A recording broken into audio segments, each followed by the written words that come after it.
우리는 지난 주일에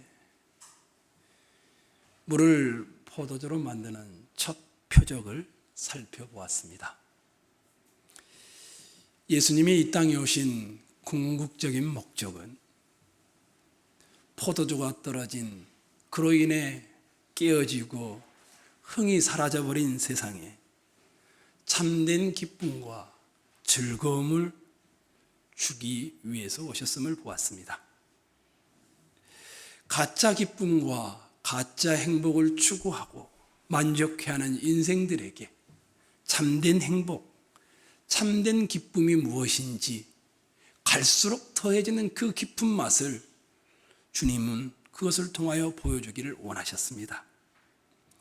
예수님의 공생의 첫 표적으로 물을 포도주로 바꾸는 일, 포도주가 떨어짐으로 잔치가 폭망한 결혼잔치집에 정결 예식을 지키기는 하지만 그것이 상징하는 예수에게까지 나아가지 못하고 있는 그들에게 물을 포도주로 만들어내므로 처음보다 더 깊은 맛, 참 포도주의 맛을 십자가의 씻음으로 드러낼 것임을 우리는 살폈습니다. 기독교는 그래서 즐거움이다, 희락이다, 웃음이다. 기독교인은 행복해야 할 권리가 있다. 이런 것들을 우리가 나누었죠. 오늘 여러분이 함께 나눈 요한복음 2장 12절로 22절은 가짜 기쁨을 찾고 있으며 포도주가 떨어져 갈수록 공허와 허무에 시달리는 인생들이 사는 세상의 모습을 그려놓고 있습니다. 그 세상 중에서도 가장 종교적인 이스라엘, 그것도 가장 중요하고 유명한 유월절, 그것의 모습, 그보다도 성전 안에서 일어나는 모습을 통하여 그들이 어떤 모습인지를 드러내려고 합니다. 예수님이 갈릴리 가나라는 곳에서 물을 포도주로 만드는 사건을 하고 나서 가버나움으로 내려왔다가 유월절이 되어 예루살렘으로 올라가는 장면을 13절은 기록해 놓았습니다. 13절이 이렇게 시작되죠.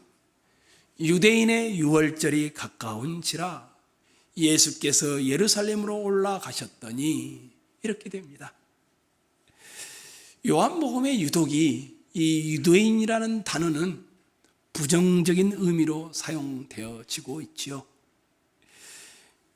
유대인의 유월절, 유대인이 생각하는 유월절이 가까운지라 이런 의미입니다. 달리 말하면 예수님이 아닌 유대인의 유월절입니다. 요한복음 3장에서도 니고데모라는 간원을 소개하는데 유대인의 지도자 또는 유대인의 관원 이렇게 소개를 하고 있지요. 뿐만 아니죠.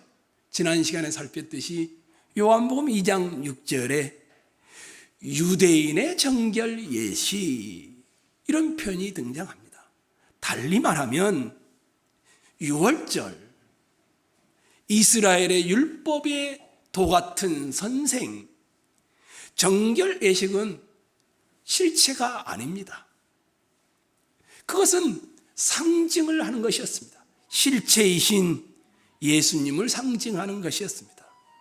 그 종교의식을 통해서 예수님에게까지 가야 하는데 가지 못하고 종교에 머물러 있는 그들을 유대인의 정결 예식, 유대인의 유월절, 유대인의 지도자 이런 식으로 표현을 하고 있는 것입니다.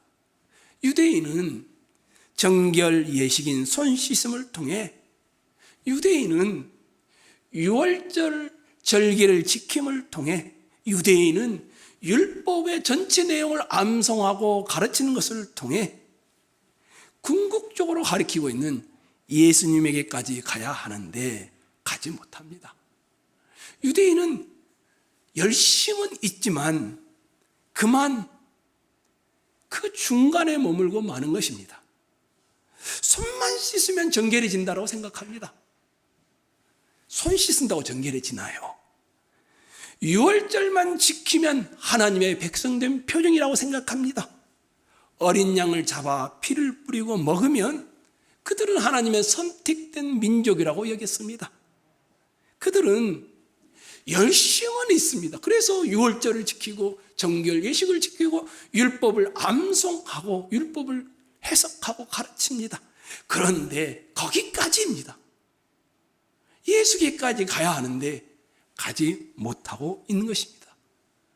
이런 유대인에 속해 있었던, 그리고 이런 유대인의 정결 예식을 믿고 있었던 바울 사도는 나중에 예수를 믿고 나서 로마에 있는 성도들에게 유대인들의 특징을 이렇게 표현합니다.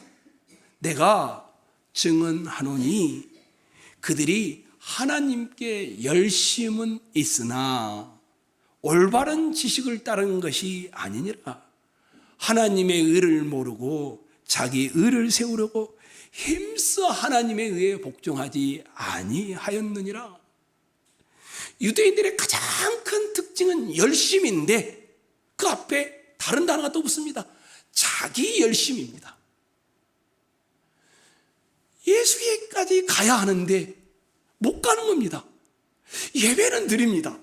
성전 안에서 유월절은 지킵니다. 어린 양을 잡아 먹습니다. 그런데 예수에게까지 가지 못합니다. 저는 이것을 여러분에게 회색지대 신앙 이렇게 표현해 보고 싶습니다.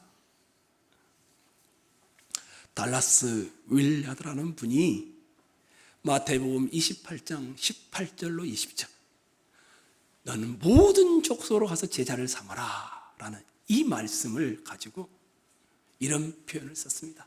이 말씀은 뭡니까? 대위 명령이라고 보통 일컬어지죠. 모든 신자들은 하나님께 사명자로 부름을 받았다라는 것입니다. 모든 그리스도인들은 위대한 명령, The Great Commission, 이 사명을 받았는데 대부분의 신자들은 자기를 사명자라고 생각하지 않습니다. 몇몇 목사나 선교사만이 사명자이지 대부분의 평신도들은 달라스 윌리아드에 따르면 이렇게 말합니다. The Great Omission, 위대한 누락자로 살아가고 있다라는 것입니다. 그리스도인들이 사명을 잃어버리고 삶에 근근히 살아가는 그 모습을 보면서 달라스 윌리아드가 회색 지대를 살고 있다라고 표현을 했습니다. 직장 생활 힘들죠. 먹고 사는 일이. 육아 생활 보통 일이 아니죠. 공부하는 일 정말 힘들죠.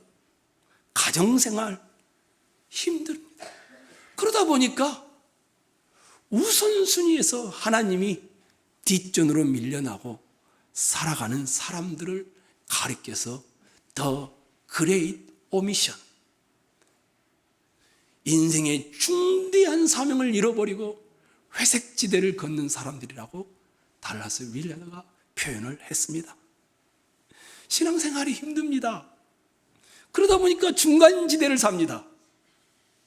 한편은 세상이고 한편은 신앙입니다. 이게 그러니 마음이 얼마나 힘든지 차라리 하나님이 없다고 하고 그냥 세상을 편하게 살다가 죽어서 지옥 가면 되는데 그러지도 못하고 이렇게 살아가는 겁니다. 중간에 만족하여 이러지도 저러지도 못하고 사는 사람들. 저는 이 달라스 윌리아드가 했던 말에 한 가지를 더 붙이려고 합니다. 왜 우리가 그리스도에게까지 나아가지 못할까? 왜 한 발자국 더 나아가지 못할까? 왜 하나님이 우선순위에서 뒷전으로 밀려나 버렸을까? 그것은 마음의 우상 때문입니다. 저는 그것을 여러분과 나누려고 합니다. 14절로 16절은 읽었지만 다시 한번 읽도록 하겠습니다. 읽겠습니다. 시작.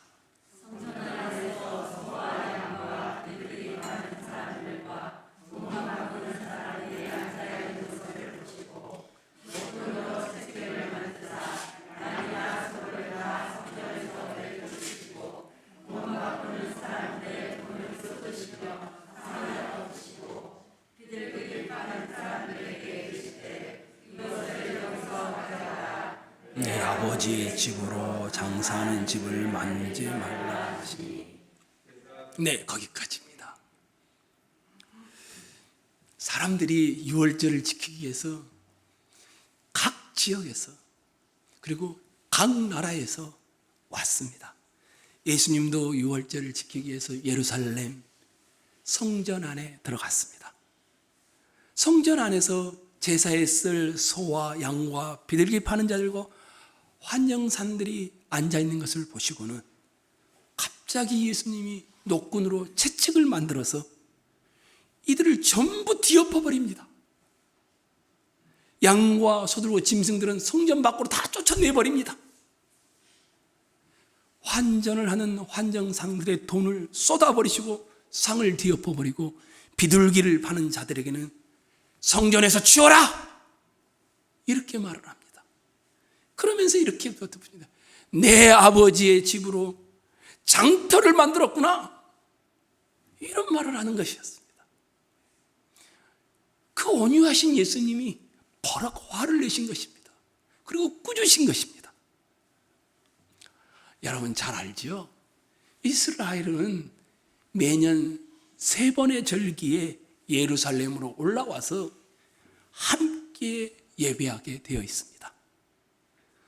특별히 먼 곳에서 오시는 분들은 사람들의 편의를 위해 헌물, 짐승들을 그 먼 곳에 가져오면 상처가 나기도 하고 흠이 나기도 하고 점이 생기기도 하니 돈으로 가지고 와서 여기 예루살렘에서 짐승을 사서 바꾸어 제사 제물로 드리도록 신명기 율법에 기록까지 하면서 허용한 일이었습니다. 특히 예수님 당시에는 유대인들이 디아스포라, 각국에 흩어져 있었습니다. 그래서 먼 곳에 오는 사람들은 더더욱 많았을 것입니다. 그래서 그들의 편의를 위해 재물을 팔거나 돈을 바꿔주고 로마의 화폐라든지 그리스의 화폐라든지 각 나라의 화폐들을 바꿔주는 환전상이 있을 수밖에 없었습니다. 그런 것을 허용한 것이었습니다. 여러분에게 한번 물어보겠습니다. 먼 곳에서 하나님께 예배드리기 위해 찾아온 사람들의 편의를 위한 일입니다. 율법에 기록되어 있는 일입니다.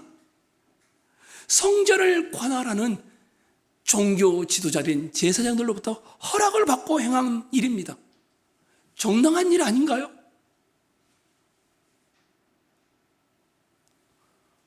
예수님께서는 당시에 이런 관행에 왜 그렇게 분노하시고 뒤엎어버리시고 쫓아내시고 소리를 치실까요? 노끈으로 채찍을 만드시고 상을 엎으시고 짐승들을 밖으로 쫓아내는 이유는 뭘까요? 너무나 심각하게 예수님은 생각하여서 이것들을 즉시 치우라, 이 말 다음에는 너희들이 내 아버지의 집을 장터로 만들었구나, 이렇게 중대한 잘못을 했다라고 보신 것이라면 도대체 그것은 뭘까요? 예수님께서 꾸짖고 계시는 내 아버지의 집으로 장사하는 집을 만들지 말라, 이 말은 무슨 의미일까요? 교회에서 바자회라든지 장사하는 일을 하지 말라는 말일까요? 여러분은 뭐라고 대답하시겠습니까? 도대체 예수님은 왜 이런 일을 하는 겁니까?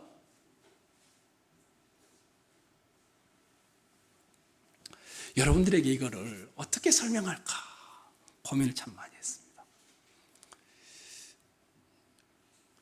우리 교회당을 중심으로 해서, 이건 성전 아닙니다. 근데 성전이라 생각하고 교회당을 중심으로 설명했습니다. 여기 주차장이 있습니다. 주민센터. 딱 성전에 들어오면 이 주차장이 이방인의 뜰 정도가 됩니다. 각국에서 유대인이 아닌 이방인들이 와서 성전 안이라고 해서 거기서 예배를 합니다. 이방인의 뜰 다음 코스가 이게 계단 내려와서 바뀝니다. 이 정도가 되면 여기는 여인의 뜰입니다. 유대인 여자들과 만 12세가 되지 않는 어린아이들이 그곳에서 유월절이나 성전에 예배를 합니다. 그리고 저 문을 딱 들고 들어오면 거기가 이제 짐승을 잡아서 피를 흘리는 제단이 있고, 들어오면 거기가 성소라고 합니다. 여기까지를 성소라고 하시죠. 여기는 사제의 뜰이라고 합니다. 그리고 여기 이쪽은 지성소라고 합니다. 이방인의 뜰, 여인의 뜰, 사제의 뜰 안에 성소와 지성소가 있는 겁니다. 그런데 예수님이 저 성전 안인 저 이방인의 뜰에서 장사하고 있는 사람들을 보고 분노하여서 거기서 다 쫓겨내버린 겁니다. 뒤엎어 버리는 것입니다. 왜 이런 일을 하셨을까요? 도대체 경제적인 이유 때문일까요? 경제적으로 돈을 버는 것을 나쁜 것이니 하지 말라고 하기 때문일까요? 아닙니다. 우선순위의 문제가 있습니다. 성전에서 예배드리는, 아니 지금 이 시간 여러분이 예배드리는 마음의 가장 큰 소원이 마음이 어디에 가 있는가 한번 봐보십시오. 삶의 우선순위가 어디에 있는가를 한번 봐보시라는 말입니다. 예배를 빨리 드리고 누구를 만나야 하는데, 예배를 드리고 와서 가게를 열어야 하는데,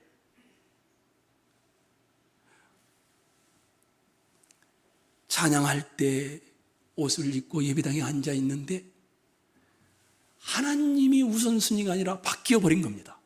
예배당에 앉아서 예배를 드리고 있는데, 아이 때는 뭘 잘 몰라서, 그렇죠? 학생 때는 공부에 집중해야 하니까 하나님이 뒷전으로 밀려나죠. 대학 때는 취직을 준비하니까 하나님이 또 뒷전이 됩니다. 대학 졸업하면 취직을 하면서 연애를 하니까 또 하나님이 뒷전이 됩니다. 연애를 하면 결혼을 해야 하니까 하나님이 뒷전이 됩니다. 결혼해서 아이를 낳으면 육아 생활을 하다 보니까 또 하나님이 뒷전이 됩니다. 말씀도 기도도 하나님도 분명히 예배당에 앉아 있는데 다 사라져버린 겁니다. 남자분들도 그렇죠. 험악한 세상에서 직장 생활을 다람쥐 쳇바퀴 돌듯이 부딪히면서 성취하면서 하다 보니까 하나님이 뒷전이 돼버립니다. 이스라엘 백성들이, 유대인들이 성전 안에 모여 있는데 예배를 드리고 있는데 6월절에 출애굽의 구원을 찬양하고 감사하고 있는데 하나님이 없는 겁니다. 예수님께서 노끈으로 채찍을 만들어 다 뒤집어 엎으시고 다 부수고 짐승을 쫓아내고 화를 내시고 꾸짖으신 겁니다. 존 파이퍼가 돈, 섹스, 그리고 권력이라는 책을 썼습니다. 한 번씩 읽어보시면 좋겠어요. 그분이 이 책에서 이런 말을 합니다. 돈과 성과 권력은 우리가 무엇을 가치 있게 여기고 있는지를 보여주기 위해 사용하는 이 시대의 문화적 상징물이다. 내가 무엇을 가장 소중히 여기는지를 보여주는 그 수단이며, 누가 나에게 가장 소중한 사람인지를 보여주는 상징성을 가지고 있다고 말합니다. 그러면서 존 파이퍼가 이런 말을 합니다. 여러분의 돈을 어디에 가장 많이 사용하는지를 보면 그것이 여러분의 하나님이다라고 표현합니다. 돈은 예배 행위라고 말합니다. 내가 그리스도를 예배하고 있는지 아니면 다른 무엇을 예배하고 있는지 여러분의 돈을 가장 어디에 많이 쓰고 있는지를 보라는 겁니다. 아이들에게. 여러분의 하나님은 아이들입니다. 집을 사는데 여러분의 하나님은 집입니다. 여행을 하는데 그러면 여러분의 하나님은 그 즐거움입니다. 여러분의 수입인 돈을 어디에 제일 많이 쓰고 있는지를 보라는 것입니다. 그것이 마음의 우상이라는 겁니다. 이 유대인들은 예배하고 있습니다. 성전 안에서 구원을 노래하고 있습니다. 근데 주님은 다 뒤엎어버리십니다. 내가 단순히 이것을 좋아하고 추구하는 정도가 아니라 내가 무엇을 가장 가치 있게 여기고 사랑하고 있는지를 보여주는 것입니다. 유대인들은 성전 안에서 유월절 예배 중에서 구원을 기념하고 노래하면서도 그들의 관심은 다른 데 있습니다. 마태복음 6장 24절에 이렇게 표현하죠. 한 사람이 두 주인을 섬기지 못할 것이니 혹 이를 미워하고 저를 사랑하거나 혹 이를 중히 여기고 저를 경히 여김이라. 너희가 하나님과 재물을 겸하여 섬기지 못하느니라. 하나님과 재물, 돈이 신격화됐습니다. 하나님처럼. 돈뿐만이겠습니까? 내 시간의 전부가 어디에 사용되는지 봐보십시오. 내 지식이 어디에 사용되고 있는지, 내 가족들은 어디에 관심을 두고 있는지, 이것들이 모아지면 저는 딱 한 단어가 나옵니다. 마음의 우상을 이렇게 표현하고 싶습니다. 자기 중심적인 삶. 자기 중심으로 살아가면 어떤 일이 벌어질까요? 타인에 대해서 관심이 없습니다. 다른 단어로 말하면 배제라고 합니다. 성전 안에서 재물을 파는 이유가 뭡니까? 여러분, 성전 안에서 재물을 파는 이유가 뭡니까? 멀리서 예루살렘으로 예배하러 오는 자들이 재물을 가져와서 재물을 드리자고 하면 상처가 날 수 있기 때문에, 흠이 있으면 재물이 될 수 없기 때문에, 점이 있어서는 안 되기 때문에, 상처나 흠이 생길 수 있기 때문에 하나님께 드릴 수 없으니 멀리서 오는 자들의 편의를 위해서 주어진 것이었습니다. 그런데 이것을 그 당시의 지도자들인 정치, 그 당시의 지도자들인 종교, 그러니까 돈과 정치, 종교, 경제가 결탁해서 웬만한 것들은 다 빠꾸시켜버린 겁니다. 무조건 흠없고 상처나고 재물로 쓸 수 없다. 그럼 어떻게 됩니까? 다시 사야 합니다. 성전 안에서 재물 파는 곳에서 다시 사야 합니다. 아니, 다시 사게끔 만들어버립니다.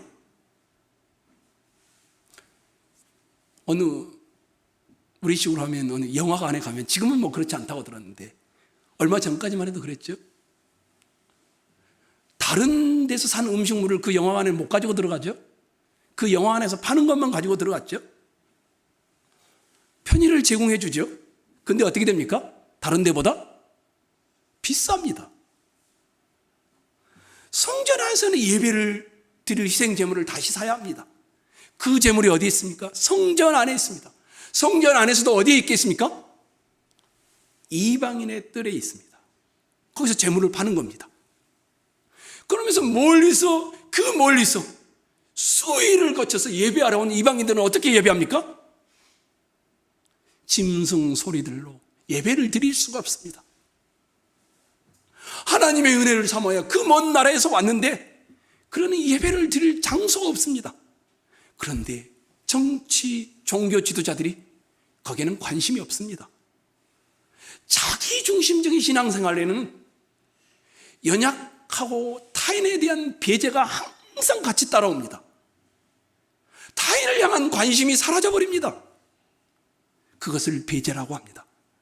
삶의 우선순위에 하나님이 있는 사람은 반드시 타인을 향하여 관심을 가지게 되어 있습니다.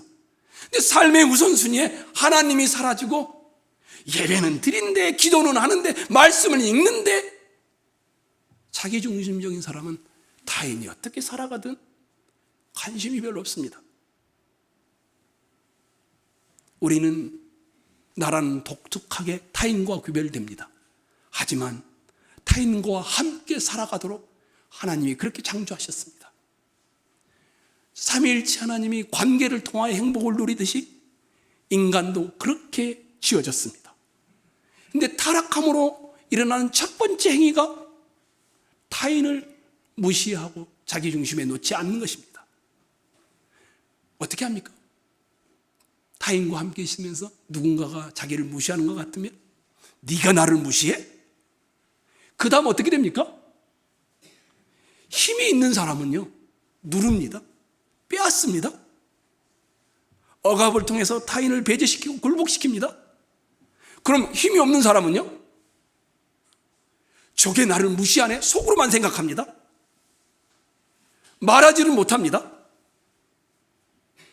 그리고는 그 피해자가 나중엔 다른 누군가에게 가해를 합니다. 반복되어집니다. 자식에게 할 수도 있고요, 남편에게 할 수도 있고요, 자기보다 못한 사람 누군가에게 가해자가 됩니다. 이런 관계가 인간의 타락의 본성입니다. 여러분, 누군가 여러분을 폭행했다고 해보십시오. 분노가 일어나죠. 그러다면 어떻게 합니까? 힘이 있는 사람은 복수를 합니다. 니까짓게 나를 지금 무시하고 있어? 힘이 없는 사람은요, 마음에 담아둡니다. 그리고 마음속으로 무시를 해버립니다. 저게 나를 무시하네? 좀 가졌다고? 항상 타인을 배제시킵니다. 그리고 자신과 맞는 사람들끼리 모여서 무언가 권력을 만들어 갑니다. 너 내가 누구인지 알지? 우리 단체가 이만한 거야? 사람이 근본적으로 가지고 있는 자기 중심성입니다. 유대인들은 지금 예배를 하고 있습니다. 근데 이방인들이 예배하는 곳에 장사를 합니다. 이방인의 뜰에서. 그들을 배제하고 무시함으로 우리는 너희와는 달라. 이방인의 뜰에서 장사하며 이권을 챙기기 위해 정치, 종교, 경제가 합동하여 이방인을 배제시키는 시스템입니다. 이방인들이 예배하는 곳에서 장사하는 소굴이 되게 만들었다고 합니다. 그래서 마가복음 11장에서는 이 말씀을 이렇게 해석해놨습니다. 그들이 예루살렘에 들어가니라. 예수께서 성전에 들어가사 성전 안에서 매매하는 자들을 내쫓으시며 돈 바꾸는 자들의 상과 비둘기 파는 자들의 의자를 둘러 엎으시며 아무나 물건을 가지고 성전 안으로 지나다님을 허락하지 아니하시고 이에 가르쳐 이르시되 내 집은 만민이 기도하는 집이라 칭함을 받으리라. 이렇게 하지 아니하였느냐? 너희는 지금 강도의 소굴을 만들었도다. 이런 말을 합니다. 만민이 기도하는 집. 하나님의 성전은 유대인과 이방인이 하나가 되며 남자와 여자가 하나가 되며 종과 주인이 하나가 되며 계급이 다 사라지고 온전히 하나가 되어 하나 되는 공동체로 천상의 예배를 진행되는 곳인데, 이것이 하나님의 꿈꾸는 생각인데 성전 안에서 배제가 일어나고 있습니다. 예배를 드리고 있는데 이방인들이 그 시끄러운 중에 예배를 해야 합니다. 예수의 마음이 얼마나 고통스럽겠습니까? 내 집은 만민이 기도하는 집인데 타인을 향한 배제가 일어나고 있으니 상상할 수 없는 것이었습니다. 그러면서 그들은 예배를 드리고 있으며 하나님의 복을 구하고 있으며 내 인생을 아름답게 해달라고 기도하고 있으며 축복해달라고 요청하고 있습니다. 자기 중심적인 신앙생활. 하나님이 우선순위에서 사라지면 자동으로 따라오게 되어 있습니다. 예수님이 지금 그것을 뒤집어 버리고 있는 것입니다. 내 집은 만민이 기도하는 집이라. 이 말씀은 아까 묵도할 때 오이상 목사님이 낭송했죠. 이사야서 56장 7절 말씀. 내가 곧 그들을 나의 성산으로 인도하여 기도하는 내 집에서 그들을 기쁘게 할 것이며 그들의 번제와 희생을 나의 제단에서 기꺼이 받게 되리니 이는 내 집은 만민이 기도하는 집이라 일컬음이 될 것이라. 만민이 어울러져서 배제가 아닌 포용으로, 자기 중심성이 아닌 타인 중심으로 하나의 예배가 이루어지는, 이것이 하나님의 교회이고 성전의 기능인데, 유대인과 이방인이, 남자와 여자가, 종과 주인이 하나가 되어 예배하며 나아가는 것인데, 삼위일체 하나님의 가장 큰 특징인 연합을 보여주는 것인데, 그들은 이것을 상실한 채 예배하고 있는 겁니다. 배제하면서, 끼리끼리 모이면서. 그래서 구약 성경은 과부와 고아가 배제되면 반드시 하나님이 이스라엘을 심판했습니다. 왜 그랬을까요? 가장 연약한 과부와 고아가 이스라엘을 생각해서 배제되기 시작하면 타락의 결과물로 보았기 때문이었습니다.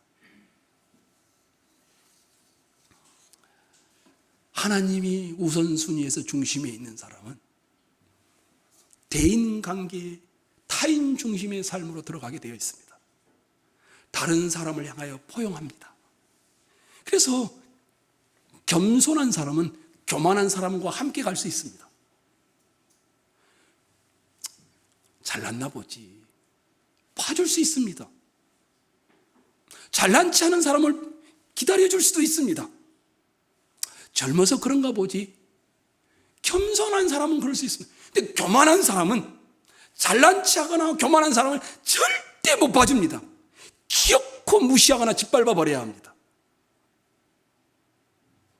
그래서 배제하고, 그래서 끼리끼리 힘을 형성합니다. 겸손은 사람을 포용하지만 교만한 사람을 배제시킵니다. 자기 중심성이 있는 사람은 늘 배제합니다. 하나님 중심에 우선순위를 두는 사람은 포용으로 나아갑니다. 하나님께서 아브라함을 갈대아 우르에서 부르셨죠. 너는 너의 고향과 친척과 아버지의 집을 떠나 내가 내게 보여줄 땅으로 가라. 내가 너로 큰 민족을 이루고 내게 복을 주어 내 이름이 창대케 하리라. 그러면서 이렇게 말하죠. 땅의 모든 족속이 너로 말미암아 복을 얻을 것이니라. 하나님의 꿈은 뭡니까? 아브라함을 통하여 유대인이 잘 되는 게 아닙니다. 하나님의 꿈은 아브라함과 유대인을 통하여 온 만민이 복을 누리는 것입니다. 어떻게 비그리스도인들이 그리스도의 십자가의 사랑을 압니까? 여러분의 희생을 통하여 아는 겁니다. 그리스도인들의 희생을 통하여, 타인 중심의 삶을 통하여, 하나님을 우선시하는 삶을 통하여 알아가는 겁니다. 그래서 신앙이란 끊임없이 은혜가 흘러가는 겁니다. 아마 뉴스를 통해서 보신 분들이 있죠. 코로나 시국에 얼마 되지 않았어요. 뉴욕에서 이 백화점 정문이죠. 근데 아시아계 나이가 드신 여성 한 분이 뚱뚱한 흑인에게 막 매질을 당하고 막 폭행을 당하고 있었습니다. 그런데 백화점 정문을 지키는 그 경비원이 어떻게 했죠? 문을 쓱 닫고는 들어가 버립니다. 이 영상이 공개돼 가지고 그 백화점 경비원은 해고되었다라고 합니다. 왜 그럴까요? 왜 늙은 여성, 그것도 아시아계 여성이 맡고 있는데 그 경비원은 문을 쓱 닫고 들어가 버렸을까요? 저 일은 내 일이 아니라는 겁니다.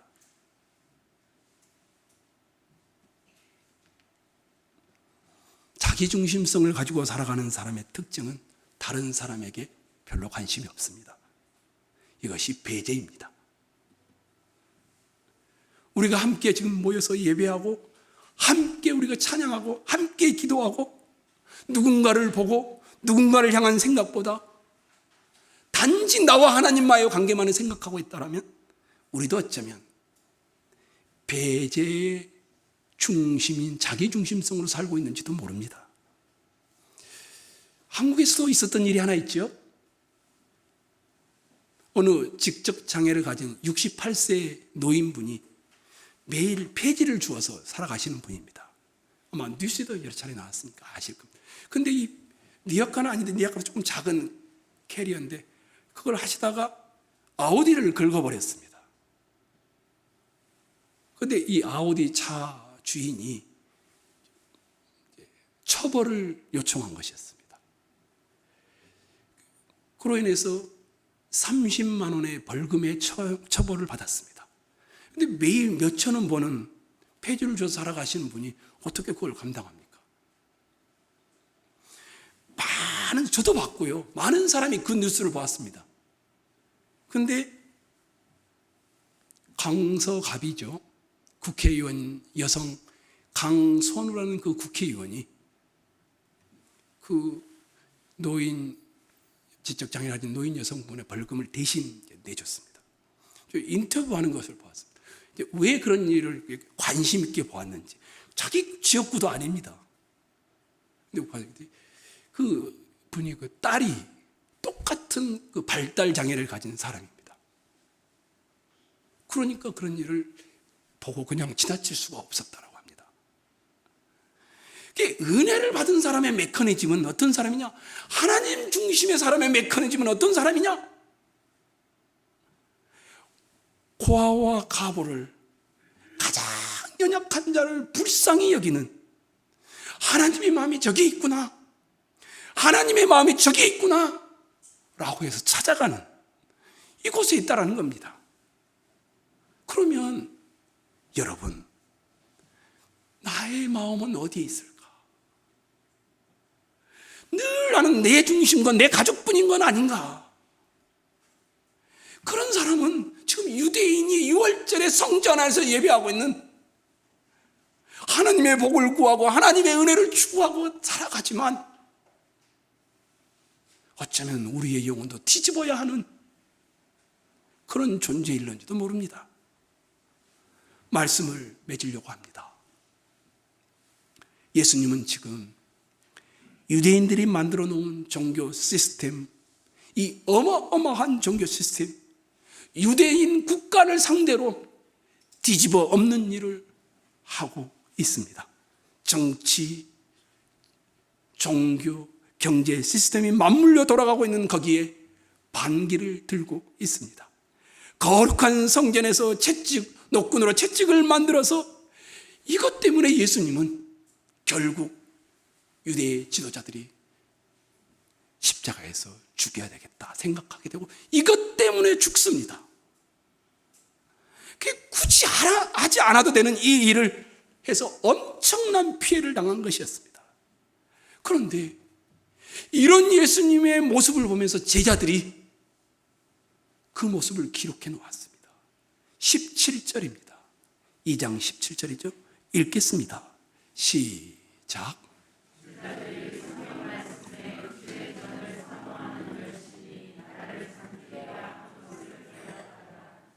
이 삼킬이란 단어는 나에게 고통이 있다 이런 단어입니다.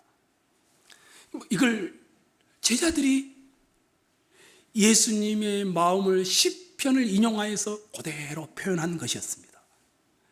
시편 69편 여러분이 아까 성경을 낭송했죠. 거기에 나오는 내용입니다. 내가 고통을 당해도 내가 가장 가까운 형제와 친구와 내 친척에게 무시를 당해도 나는 괜찮다. 그런데 하나님의 이름이 무시를 당하면 난 못 참겠다. 시편 69편이 그런 내용입니다. 제자들이 예수님의 행동을 보면서 하나님의 이름이 높아지는 일에 열심 내고 있는 그 모습으로 이것을 평가한 것이었습니다. 내 인생이 이것 때문에 무너진다고 해도, 내 인생이 희생을 당해도, 모욕을 당해도 나는 반드시 이 열심만은 내야 되겠다. 주의 전을 사모하는 열심이 나를 삼키리라. 예수님이 그런 열심이었다는 겁니다. 십자가에 죽는 고난이 있고 죽음이라는 사망선고가 있나 할지라도 하나님의 이름에 모욕당하고 있는 성전 안에서 이것을 보면서 참을 수가 없다. 이것을 열심이라고 표현해 놨습니다. 예수님의 가장 우선시되는 삶의 모습은 하나님의 이름이 높여지는 것입니다. 자기 중심적인 삶의 열심은 종교적인 행위를 하고 있지만 모든 것이 돈에 관심을 집중합니다. 만민이 기도하는 집을 만들기 위하여 상을 엎으시고 있는 것이었습니다. 하나님의 이름이 높여지는 열심을 위해서라면 무시를 당해도 희생을 당해도 죽기까지 할지라도 이 열심을 내가 품고 하겠다라는 것이었습니다. 내가 어떻게 되어도 좋으니 하나님의 이름이 땅에 떨어지는 것만큼 나는 못 참겠다. 이것이 주님이 성전을 뒤엎는 열심의 이유였습니다. 5월 27일이니까 얼마 전이죠. 어느 목사님이 페이스북에다 소개를 해서 난생 처음 성경 공부라는, 제가 참 부러웠는데요. 그냥 교회 집사님이세요. 여자 집사님이신데 이분이 이제 책을 출간했습니다. 이 진남 집사, 이분은 유튜브 구독자가 46,000명입니다. 성경 공부를 하는 건데, 이진남 이분은 남편을 따라 미국으로 이민을 갔습니다. 좋은 남편을 만나서 너무 행복했습니다. 그런데 뭔가 공허하더라는 겁니다. 그래서 남편이 이태리로 공부를 시켜줬습니다. 패션 관련된 공부를 하고 왔습니다. 아이를 낳았습니다. 너무 좋은 남편의 아이도 건강하고 너무 행복합니다. 그런데도 마음이 공허하더라는 겁니다. 그래서 내가 공부한 것을 펼치지 못해서 그런가? 하고는 그때부터 뉴욕을 비롯해서 공부하는 펼치는 일을 사업을 하기 시작했습니다. 사업장을 7개 회사를 만들어냈습니다. 어마어마한 돈을 벌었습니다. 얼마나 좋은 남편, 좋은 엄마가 되고 싶었는지, 좋은 엄마가 되고 싶었는지 유럽으로 출장 갈 때는 모유를 짜서 비행기로 자기 집에 보낼 정도로 그렇게 좋은 엄마가 되려고 11개월 될 딸을 데리고 그렇게 열심히 살았습니다. 돈을 많이 벌었습니다. 그 전에도 돈이 많았지만, 근데도 마음이 공허하더란 겁니다. 그러던 찰나에 동생들의 소개로 주님을 만나게 된 것이었습니다. 그리고 이분이 한국으로 온 것이었습니다. 11년 동안 어느 교회에서 출석해서 성경 공부를 하고 신앙생활을 하다가 이분이 유튜브 팔로워가 된, 유튜브를 만드는 방송하는 사람이 된 것입니다. 근데 제가 하고 싶은 이야기는 거기에 있지가 않습니다. 남들은 예수를 만나면 성공했는데 이분은 예수를 만나고 나서 사업이 다 망했습니다.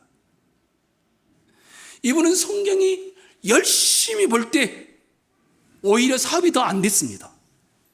그런데 이분이 그때부터 영혼이 채워지고 공허함이 사라지더라는 겁니다. 근데 이 책을 추천한 분이 이예실 사모라는 분인데, 이 예실 사모가 이분을 추천하면서 이렇게 말을 했습니다. 얼마나 성경을 보고 싶었는지 예를 없고 막 눈이 감기는데 이 실눈을 뜨면서 성경 한 자라도 더 보려고 그 예 쓰는 모습을 사진으로 담아놨습니다. 뿐만이 아니었습니다. 매일 새벽 기도 나와, 목사들이 나오지 않을 때도 나와 기도하는 겁니다. 토요일 날이 되면 어김없이 세 자녀를 다 데리고 와서 함께 기도하는 겁니다. 하루하루가 고단했는데 그 와중에 이 말씀을 배우고 말씀을 읽고 말씀 가지고 살아가는 일을 몸부림을 11년을 치면서 유튜브 방송자가 됐고 책을 내게 된 것이었습니다. 근데 이예실 사모가 이렇게 말했습니다. 그들이 다 자기 일을 구하고 그리스도 예수의 일을 구하지 아니하되 디모데의 연단을 너희가 안 하니 자식이 아비에게 함같이 나와 함께 복음을 위하여 수고하였느니라. 빌립보서 2장에 나오는 디모데를 추천하면서 했던 말, 다 사람들이 자기 일을 구하고 살아가는데 이 디모데만 예수 그리스도의 일을 구하면서 살아갔다라고 추천서를 쓴 내용이었습니다. 이것을 인용하는 것이었습니다. 그 험난한 삶의 자리, 육아의 자리, 사업의 자리, 남편을 돌보는 자리, 모든 자리에 있으면서도 하나님을 향한 그 열심이 놓지 않았다라는 겁니다. 예수님이 오늘 여러분의 예배 자리에 오시면 뭐라고 말하실까요? 우리 가운데 오시면 어떤 모습일까요? 한번 돌아보아 봅시다. 여러분은 무언가에 열심을 내고 있는 거 아니겠습니까? 무언가에 최선을 다하고 있는 거 아니겠습니까? 그런데 하나님의 이름이 높여지는 일을 위하여 죽기까지 열심을 내는 이 예수 그리스도의 이 열심, 우리에게 있을까요? 나 중심과 가족 중심이 아닌 타인 중심의 삶을 위하여 기꺼이 희생하며 기꺼이 이름을 모욕을 당하며 주의 전을 향한 열심이 우리에게 있을까요? 사랑하는 성도 여러분, 힘들지만 힘든 가운데 은혜를 목말라 하는 자들에게 하나님은 은혜를 베푸십니다. 나태해 있지 않습니까? 엉뚱한 일에 열심 내고 마음의 우선순위가 바뀌어 있지 않습니까? 뜻을 정합시다. 하나님을 향한 열심으로 우리가 살아가기를 주의 이름으로 부탁을 드리겠습니다.